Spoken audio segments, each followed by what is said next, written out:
আমি ভাবিবলৈ শিকিব লাগিব কি ভাল কাম এটা কৰিবৰ কাৰণে।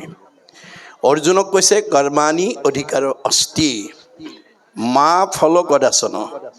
অৰ্জুন তোমাক মই কামৰ অধিকাৰহে দিছোঁ, ফল মোৰ পৰা নিবিচাৰিবা। অৰ্জুনে প্ৰতিবাদ কৰিছে যদি ফলেই বিচাৰিব নালাগে মোক কৰ্ম কৰাৰ প্ৰয়োজনেই বা কি। কৃষ্ণই হাঁহি মাৰি উত্তৰ দিছে, কৃষ্ণে বোলে শুনা তাৰ হেতু মহাবল নুখুজিলে ঈশ্বৰে আপুনি দেন্ত ফল। যে আমি ভগৱন্তৰ পৰা ফল বিচাৰিব নালাগে, ভগৱানে নুখোজাকে দিয়ে।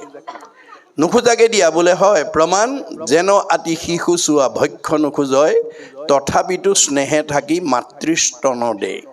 এটা কেঁচুৱাই গাখীৰ নিবিচাৰিলে বুলি মাকে বিচনাত পেলাই দিনটো কামতে আবদ্ধ হৈ নাথাকে। কৰ্মৰ মাজৰ পৰাই নিজৰ পুত্ৰ স্নেহত আপ্লুত হৈ এগৰাকী মাতৃয়ে যেনেকৈ নিজৰ সন্তানক যথা সময়ত স্তনদান দিয়ে, ময়ো ভক্তৰ যথা কৰ্ম তথা ফল দিম।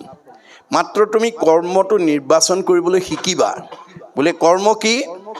বেদে যাকো বিহি আছে তাকে বোলে কৰ্ম। বেদবিহিত কৰ্ম কৰিবলৈ তোমালোকে শিকিবা। বেদে কি বিহিছে? ঈশ্বৰৰ অৰ্থে যিটো কৰে তাকে বোলে কৰ্ম।